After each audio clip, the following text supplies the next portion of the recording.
오늘 주일 예배에 참석한 우리 모두에게 다시 한번 하나님이 주시는 은혜와 평화가 함께하기를 축복합니다. 무더운 여름 가운데도 하나님께서 우리에게 은혜를 주십니다. 특별히 오늘 예배를 통해서 하나님께서는 기적을 일으키는 예배로 기적의 씨앗을 우리의 심장 속에 새겨주는 소망의 시간으로 하나님께서는 예배를 준비하시고 디자인하시고 우리를 초청하고 부르셨습니다. 오늘 이 시간 이 예배를 통해서 기적을 경험하는 주인공으로 살아가기를 주님의 이름으로 축원합니다. 기적의 국어사전적인 의미는 상식을 벗어난 기이하고 놀라운 일이라고 이렇게 말씀하고, 누구나 극한 상황에 빠지면 기적을 꿈꾸게 되고 회복되기를 원하고 그렇게 기도합니다. 대한민국을 가리켜 기적을 경험한 나라라고 이렇게 얘기합니다. 이제 이번 주간은 6.25 전쟁이 있은 74주년입니다. 북한이 중공군과 소련군을 앞세워서 이제 우리나라에 침략해서 나라가 황폐화되고 수백만의 사람들이 전쟁으로 죽어가게 되고, 이 대한민국은 세계에서 가장 가난한 나라였습니다. 아프리카보다도 못 산 나라, 세계에서 가장 황폐하다, 모든 것이 무너졌습니다. 사람들도 죽어가고 건물도 황폐되어 갔습니다. 그런데 하나님께서는 이 땅에 하나님의 은혜를 베푸셔서 기도하는 백성들, 하나님을 예배하는 백성들 통해서 낙심하지 아니하고 74주년이 지난 지금 하나님께서는 많은 기적을 베풀어 주셨습니다. 우리의 경제 성장을 서방의 언론들은 기적이라고, 한강의 기적이라고 이렇게 말하고 있습니다.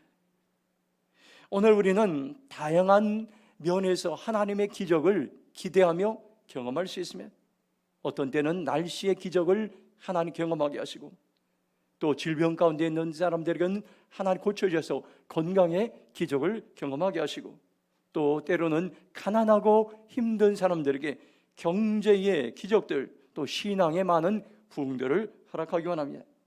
저는 단기 선교를 통해 날씨의 기적을 경험했던 것을 평생 잊지 못합니다. 2009년 제가 청년부 부목사로 섬길 때 한 100명 정도의 청년들이 모였습니다. 말레이시아 사라와크로 단기 선교를 떠나는데 7명이 떠났습니다. 이렇게 충분하게 설명하겠지만은 청년들 3명만, 여자 청년 3명만 이제 단기 선교에 자원했습니다. 그래서 저희는 이제 전도사들 2명, 저희 부부에서 7명이 떠났습니다. 그때의 날씨의 기적은 평생 잊지 못합니다. 사라와크로 가는데 보르네오에서 밀림 지역으로 갔습니다. 그곳에는 이반족이 살고 있었는데, 이반족의 과거 예수님을 믿기 전에는 살인 부족이었습니다. 자기 지역을 침범해오는 사람들을 목을 쳐서 그것을 처마에 달아놓는 습관이 있었고, 많은 사람의 목을 쳐서 죽인 사람이 그 지역에 추장이 되는 습관이 있었습니다. 듣기만 해도 얼마나 무섭습니까요? 이런 지역으로 단기 선교를 떠난다니 떠나기도 전에 두려우고 염려한 마음이 생겼습니다. 단기 선교를 떠나기 일주일 전에 쿠칭에 40년 만에 홍수가 났습니다. 대홍수가 났습니다. 선교사님이 머무르고 있던 그런 게스트하우스에 이제 그 지역이 쿠칭입니다. 팀원들은 일주일 전에 기도로 준비하고 성도들이, 교회 성도들이 함께 중보 기도해 주었습니다. 이제 일주일 동안 단기 선거 시작됐는데 매일 밀림을 3시간 정도 팀원들이 걸어가는 시간이 있었습니다. 그 밀림 안에 원주민들이 살고 있었기 때문입니다. 첫째 날에 밀림을 걸어서 원주민 마을로 들어가는데 하늘에는 곧 비가 올 듯 먹구름이 끼어 있었습니다. 비가 금방 올 것 같았습니다. 선교사는 앞장서서 가면서 살아계신 하나님을 찬양했습니다. 한국어로도 부르고 영어로도 부르고 이반어로도 불렀습니다. 뒤따라가던 우리들은 두려움 가운데서 선교사님이 불렀던 살아계신 하나님을 함께 찬양하며 부르기 시작했습니다. 냇가를 건너고 밀림을 지나 드디어 원주민들이 사는 롱하우스에 도착했습니다. 짐을 풀고 도착 예배를 드리는데 그 후에 엄청난 장대비가 쏟아졌습니다. 하나님께 감사의 기도를 드렸습니다. 저녁에 원주민들과 함께 예배를 드리고 그리고 이제 기도하고 그 다음 날 아침을 먹고 다음 롱하우스로 가는데 3시간 정도 매일 이렇게 걸어갔습니다. 그런데 놀라운 것은 우리가 걸어갈 때는 비가 오지 않고 또 이제 차를 타고 가거나 아니면 롱하우스에 도착하면은 비가 또 엄청나게 오기 시작했습니다. 청년들이 비가 많이 온다는 소식을 듣고 일회용 우비 50개를 준비해 갔는데 일주일 동안 걸어가면서 한 사람도 비를 맞지 않고 한 번도 이 일회용 우비를 사용하지 않습니다. 일주일 사라왁 단기 선교를 마치고 돌아오는데 그날 사라왁에 또다시 엄청난 비가 쏟아졌다는 소식을 선교사님을 통해서 후일에 듣게 되었습니다. 하나님은 이런 날씨의 기적을 통해서 청년들을 통해서 사라왁에 하나님이 살아계심을 경험하게 했던 것입니다. 그리고 그 다음에부터는 이제 사라왁에 많은 청년들이 관심을 가지고 단기 선교에 참여하고 바자회를 열고 밀림의 교회를 건축하는 놀라운 일들이 일어났습니다. 지금은 그 청년들이 그때에 사라또 교회 밀림 안에 이제 교회를 건축에 봉헌했는데 그 교회가 엄청나게 부흥되어서 그 지역의 밀림의 선교센터의 사역을 감당하고 있다는 소식을 들었습니다. 그때 단기 선교에 참여했던 청년들은 지금 다 이제 결혼해서 이제 다 가정을 꾸리고 있지만 아마 평생 잊지 못할 그러한 하나님의 놀라운 은혜를 경험했던 시간이었을 것입니다. 오늘 본문도 마찬가지입니다. 오늘 본문도 예수님이 행하셨던 놀라운 기적의 현장으로 오늘 우리에게 말씀해 주겠습니다. 예수님의 한 소년이 드린 보리빵 5개와 물고기 2마리를 통해 기적을 일으키셨습니다. 남자 장정만 5,000명이 먹고 남은 조각이 12광주가 되었는데 그 당시 여자와 어린아이들은 숫자에 이렇게 넣지 않았습니다. 다 합친다면 10,000명 정도 먹었을 것입니다. 많은 사람들이 이 말씀이 과연 역사적 사실인가 아니면 설화일까 궁금증을 가지고 있습니다. 이 말씀을 보는 사람들이 다 시각이 다릅니다. 어떤 사람들은 어린아이가 자기의 이제 한 끼의 식사를 이제 감동을 받아서 이렇게 예수님께 가져오자 감동이 되어서 감추어뒀던 식사들 어른들이 다 꺼내어서 먹었다는 그러한 이야기들을 하는 사람들도 있습니다. 저는 오병이어 사건이 꾸며낸 이야기도 아니고 거짓도 아니고 실제 예수님을 통해서 일어났던 기적이라고 믿습니다. 왜냐하면 오늘날 이런 일들도 가끔가다 한 번씩 일어나고 있기 때문입니다. 제가 대림교회 부목사로 있을 때에 2013년도의 일입니다. 국외 선교위원회에서 아르헨티나 선교사님을 초청해서 간증을 들었습니다. 이분은 어린 시절에 한국을 떠나서 아르헨티나에서 살다가 미국으로 가서 크게 사업을 했습니다. 그리고 성공해서 사업을 이제는 그만두고 다시 아르헨티나로 들어가서 선교사로 이분은 헌신하게 되었습니다. 2010년 하이티에 지진이 일어났을 때입니다. 많은 사람들이 죽었습니다. 세계의 관심의 대상이었습니다. 그런데 2010년 몇 달 후에 칠레에도 지진이 엄청난 지진이 일어났습니다. 하이티보다 큰 강도였고 피해도 엄청나게 컸던 것입니다.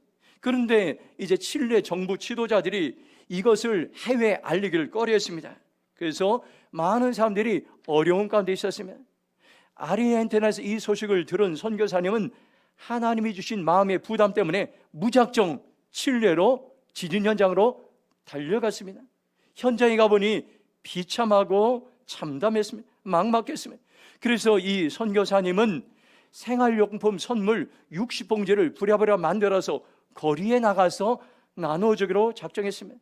막상 나가보니 300에서 400명도 많은 사람들이 몰려들었습니다. 그래서 선물을 60봉지에 가져가는데 나눠주기가 굉장히 어려웠습니다.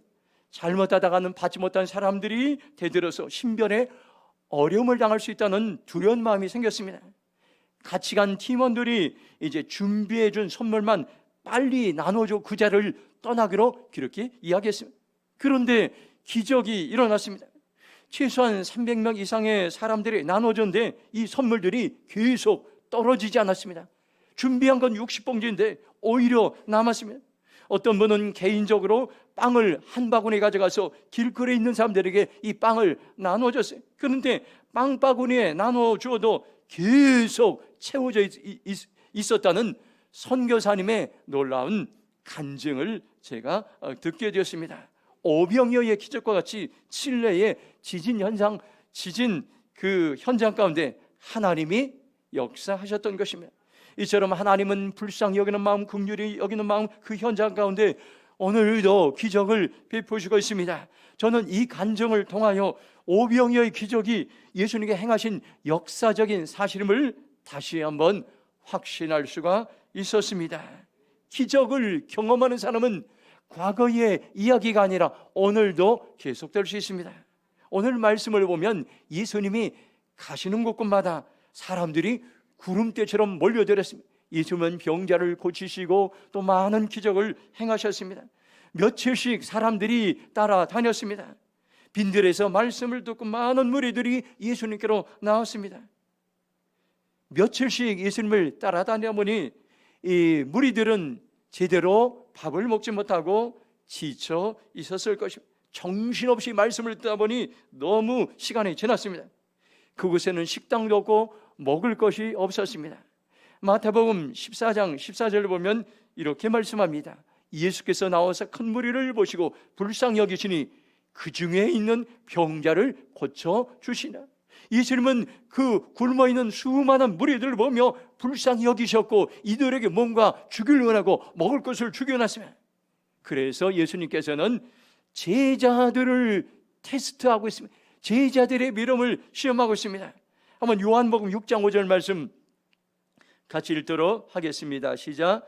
예수께서 눈을 들어 큰 무리가 자기 오는 것을 보시고 빌립에게 이르시되 우리가 어디서 떡을 사서 이 사람들을 먹이겠느냐 하시니. 예수님은 빌립의 믿음을 시험하셨으며 수많은 군중들을 먹일 만한 빵을 우리가 어디에서 살 수 있겠냐고 빌립은 부정적으로 반응합니다. 요한복음 6장 7절 보면 빌립이 대답하되 각 사람으로 조금씩 받게 할지라도 200데나리온의 떡이 부족하리다. 빌립은 굉장히 똑똑했습니다. 머리로 계산했습니다. 한번 계산해 보니까 여기 보니까 200데나리온 필요. 200데나리온은 한 데나리온은 그 당시에 이제 일꾼 노동자 하루 품삯입니다. 10만 원으로 이제 한 데나리온을 오늘날 환산하면 2천만 원이 필요했던 것입니다. 빌립은 그들에게 재정이 없다 판단하고 부정적으로 반응했던 것입니다. 오늘날도 마찬가지입니다. 우리는 때때로 환경 앞에 빌립같이 반응할 때가 있습니다. 무슨 일을 추진할 때, 무슨 일을 닥칠 때에 안 됩니다. 해봤자 소용이 없습니다. 우리가 똑똑하지만은 현실적으로 그렇게 믿음으로 반응하지 못할 때가 있습니다. 이러면 아무런 역사가 일어나지 않습니다. 요한복음 6장 8절 보면 제자 중 하나 곧 시몬 베드로의 형제 안드레가 예수께 여짜오되, 그 다음에 예수님께서는 안드레를 시험합니다. 요한복음 6장 9절 말씀 한번 같이 읽겠습니다. 같이 읽겠습니다. 시작. 여기 한 아이가 있어 보리떡 5개와 물고기 2마리를 가지고 있나이다.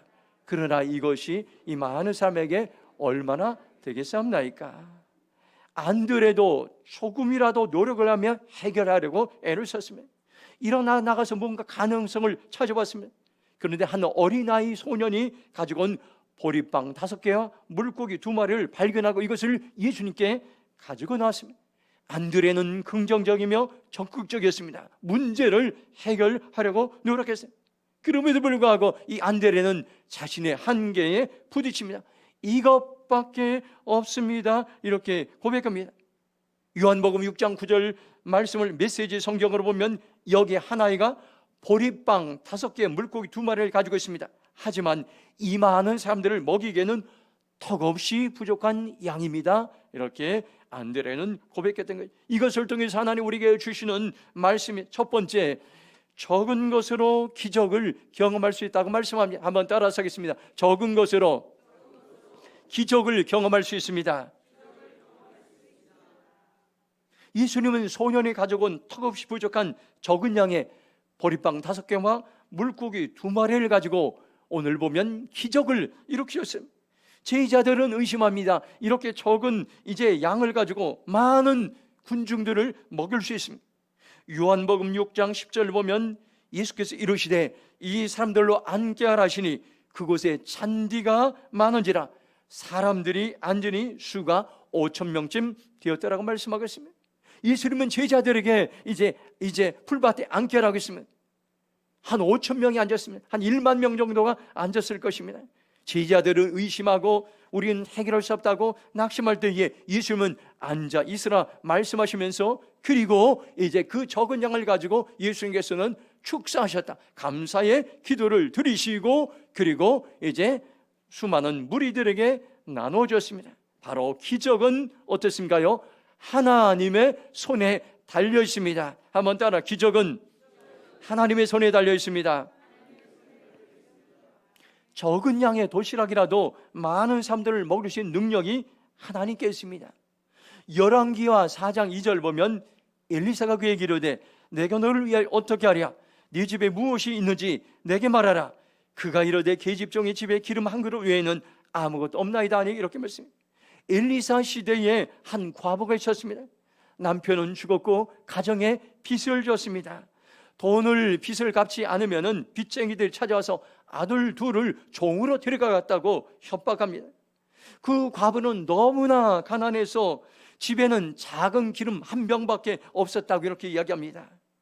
엘리사는 과부에게 이웃에 가서 빈 그릇을 많이 빌려오라고 합니다. 그리고 집 안으로 들어가서 문을 닫고 이제 기름 한 병을 이제 빈 그릇에 계속해서 부으라고 했어요. 그런데 이제 붓는 대로 빈 그릇에 기름이 차게 됩니다. 과부는 빈 그릇에 기름을 붓기 시작하고 순식간에 모든 기름이 차서 그것을 이제 가져다 팔아서 남은 돈으로 두 아들과 생활하고 빚을 갚았다는 그런 이야기가 있습니다. 여러분들, 우리가 지금 가지고 있는 것이 무엇입니까? 그것 때문에 실망하고 있지 않습니까? 남들처럼 재정이 없고, 남들처럼 집이 없고, 남들처럼 건강하지 못하고, 남들처럼 좋은 직장과 남들처럼 좋은 사업을 하지 못해서 늘 힘들게 살아가고 있지는 않습니까요? 적은 물질을 하나님께 드리시기 바랍니다. 연약한 건강을 하나님께 드리시기 바랍니다. 부족하지만 적은 시간을 하나님께 드리시기 바랍니다. 그러면 하나님께 적은 것을 드릴 때에 그 현장 가운데 하나님은 기적을 일으키신다고 우리에게 분명하게 말씀하고 있습니다. 지난주 목요일부터 교회 화단을 가꾸는 담당자가 정했습니다. 교회 주차장에 있는 화단은 이덕성 장로님께서 매일 새벽 기도에 물을 주고, 교회 1층 맞은편 창가에 있는 화단은 정만선 장로님이 매일 새벽 기도에 물을 주고 계십니다. 이분들은 80이 넘으셨습니다. 사람들이 보기에 연약할지라 계속해서 봉사하고 섬기면은 하나님은 건강한 몸으로 회복시켜 줄 것이라는 그러한 저에게 이제 확신이 생깁니다. 몸의 질병도 하나님께서는 치유해 주십니다. 우리가 연약한지만은 그 연약한 것을 하나님께 드리며 헌신하며 봉사할 때 하나님 그것을 통해서 기적의 도구로 사용하신다고 하나님께서 우리에게 말씀해 주고 있습니다. 저와 여러분들, 작은 것이 있습니까? 그것을 소중하게 여기고 믿음으로 반응하시 바랍니다. 하나님 그것을 통해서 기적의 도구로 우리를 사용해 주실 줄로 믿습니다.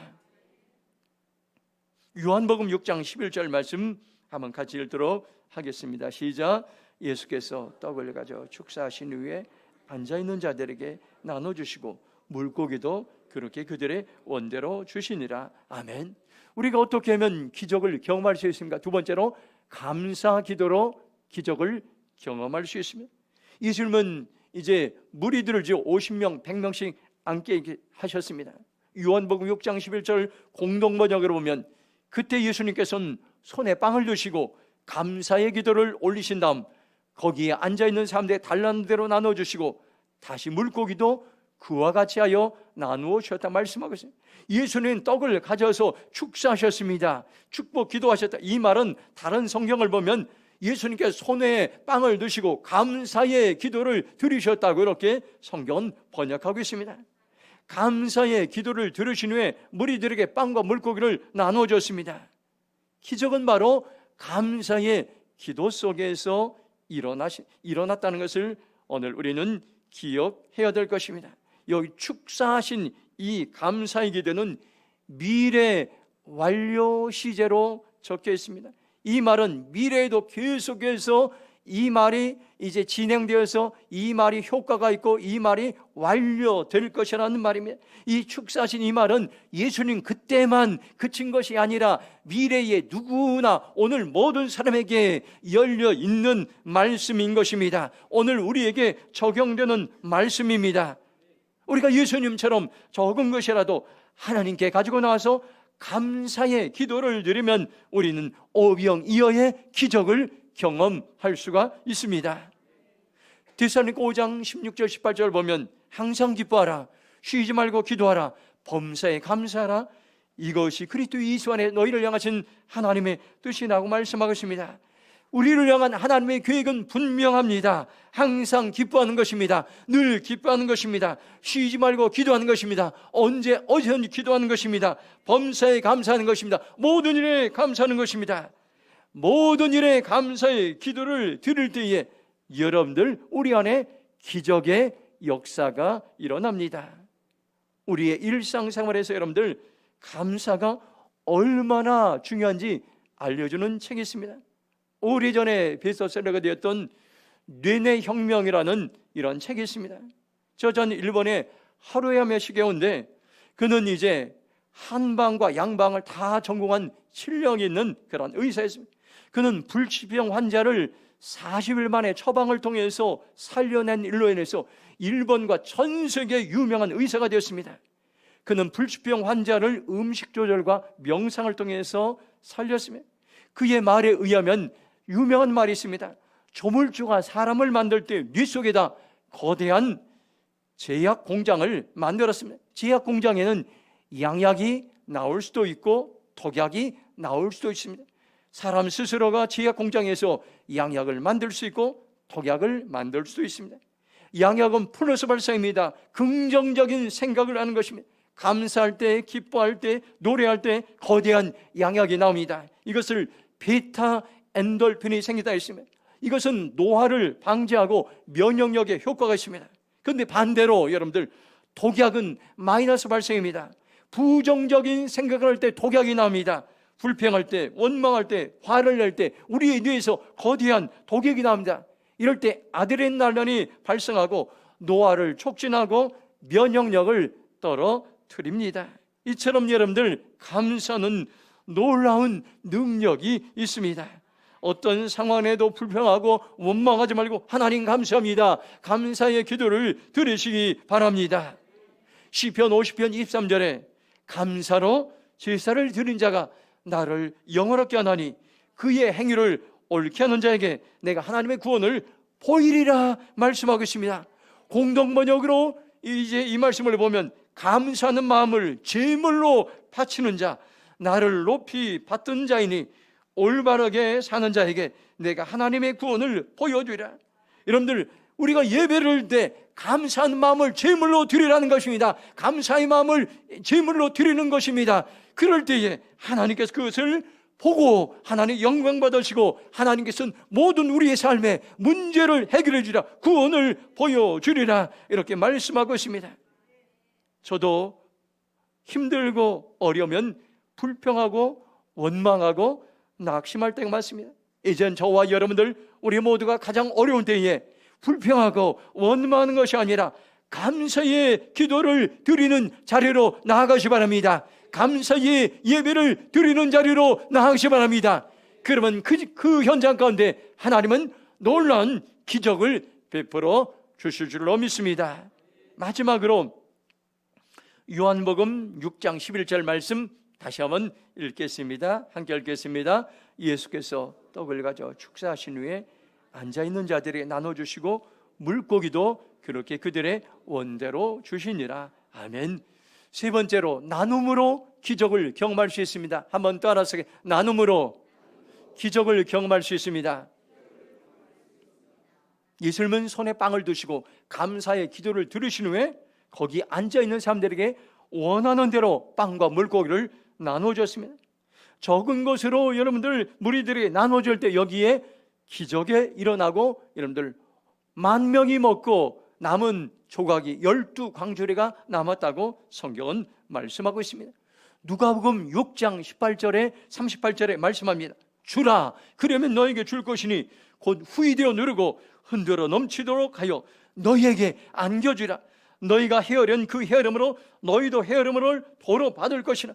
하나님은 말씀하셨습니다. 주라, 그러면 내가 너희에게 넘치도록 보상하여 너희들에게 채워주리라고 말씀하고 있습니다. 누가복음 6장 38절 세번역 성경을 보면 남에게 주어라, 그리하면 하나님께 너희에게 주실 것이니 뒤를 누르고 흔들어서 넘치도록 후하게 되어서 너희 품에 안겨줄 것이다. 너희가 뒤질하여 주는 그대로 너희에게 도로 되어서 주실 것이라고 이렇게 말씀하고 있습니다. 여러분들, 주는 사람이 복된 사람입니다. 주는 사람을 하나님께서 기억하십니다. 주는 사람을 기억하시고 30배, 60배, 100배로 채워주신다고 말씀하고 있습니다. 잠언 19장 17절 보면 가난한 자를 불쌍히 여기는 것은 하나님께 구워드린 것이니 그의 선행을 그에게 갚아주시라고 말씀하고 있습니다. 가난한 자를 불쌍히 여겨서 그들에게 이제 구제하는 것은 하나님께 구워드리는 일입니다. 하나님은 반드시 그의 선행을 기억하시고 갚아주신다고 풍성하게 채워주신다고 말씀하고 있습니다. 여러분들이 이제 기억해야 될 책 중에 중요한 책이 있는데 주는 사람이 성공한다는 비서셀러가 2013년에 나왔습니다. 영어로는 Give and Take입니다. 한국어로는 주는 사람이 성공한다, 이런 이제 제목입니다. 저자는 펜실베니아 대학 와튼스쿨의 최연소 종신 교수인데 세계적인 조직 심리학자입니다. 이 조직 심리학자는 심리학을 조직적으로 이렇게 분석해서 연구한 사람인데 애덤 그랜트입니다.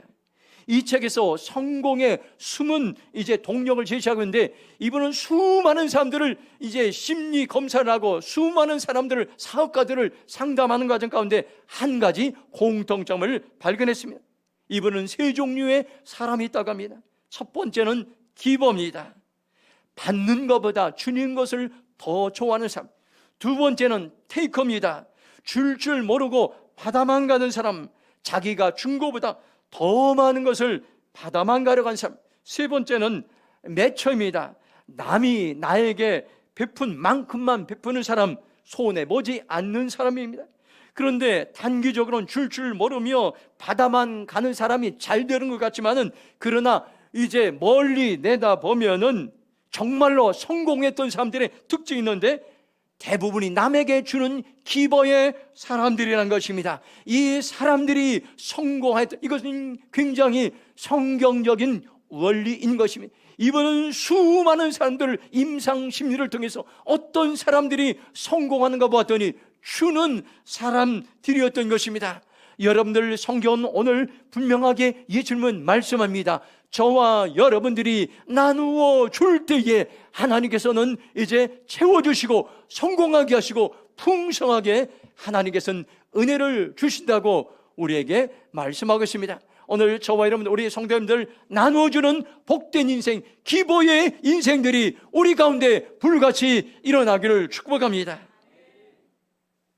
저희 아내도 이렇게 보면 이제 남들에게 나눠주는 것을 굉장히 좋아하는 것 같습니다. 저도 남에게 나눠준 걸 좋아하지만 저희 어머님이 이제 살아계실 때 굉장히 남에게 베푸는 것을 굉장히 좋아하셔요. 이것을 늘 습관적이었습니다. 그래서 저도 무의식적으로 이런 것을 가지고 있는데 저희 아내는 저보다 더한 것 같습니다. 때때로 이렇게 플로잉하거나 어디 갈 때에 집에 있는 것을 다 갖다 주면 그만 갖다 줬으면 좋겠다는 그런 제 마음 속에 있는데 그때도 계속 이렇게 갖다 주는 것을 제가 보았습니다. 참으로 오늘 우리는 누가 성공하는 인생입니까요? 바로 나누어 주는 사람. 없는 것이랄지라도 여러분들이 나누어 줄 때 하나님께 그 나눔을 기억하십니다. 그리고 30배, 60배, 100배로 채워주신다는 것을 여러분들 기억하시 바랍니다. 오늘 말씀을 다시 한번 기억하시 바랍니다. 어떻게 하면 기적을 경험하는 삶을 살 수 있습니까? 하나님은 오늘 예배가 기적을 경험하는 출발점이 된다고 말씀하고 있습니다. 기적을 경험하는 내가 믿음의 용사들을 세우는 그러한 이제 여러분들 오늘 예배로 하나님께 사용하시는데 어떻게 이런 일들이 가능합니까요? 작은 것을 하나님께 올려드릴 때, 작은 것을 소중히 여길 때 그것을 하나님께서는 기적으로 인도하시고, 여러분들 어떤 상황이든지 감사의 기도를 드릴 때에 기적을 경험할 수 인도하시고, 또한 나눔을 통해서 기적을 경험할 수 있도록 인도하십니다. 저와 여러분 우리 모두가 다시 한번 기적의 주인공으로 살아가기를 주님의 이름으로 축원합니다. 이 시간 한번 동성으로 기도하겠습니다. 하나님께 오늘 우리 예배를 통해 특별한 예배로 하나님 준비하시고 디자인하셨습니다. 기적을 경험하는 하나님께서는 오늘 이제 이 출발점으로 우리를 부르셨습니다. 기적의 씨앗을 우리의 심장 가운데 우리에게 이제 새겨주셨습니다. 하나님, 나의 인생과 기적을 경험하게 하시고 그 기적을 통해 하나님은 살아계십니다. 하나님은 역사하십니다. 하나님은 전능하십니다. 고백하며 간증하며 체험하는 인생으로 우리를 사용하여 주시옵소서. 주일처럼 동서로 기도하며 나가겠습니다. 주여, 하나님 감사합니다. 우리 아버지 하나님을 도우시는 놀라운 은혜를 경험하기 주를 감사합니다. 내가 오병이어의 기적을 계속해서 일으키랴. 아버지 하나님, 이제 미래 완료 시제로 이 말씀을 주시고 미래에도 우리에게도 이 말씀이 열려주게 하심을 감사합니다. 이 말씀을 우리에게 주심을 감사합니다. 이 말씀 우리가 믿음으로 받아가며 나가기 원합니다. 기적의 주인공들이 일어날지어다. 재적의 기적의 주인공들이 일어날지어다. 건강의 기적의 주인공들이 일어날지어다. 사업의 기적의 주인공들이 일어날지어다. 아버지 경제의 기적의 주인공들이 일어날지어다. 일어날지어다. 주여, 오늘 우리를 사용하시고 주님 역사하여 주시옵소서. 하나님 감사합니다.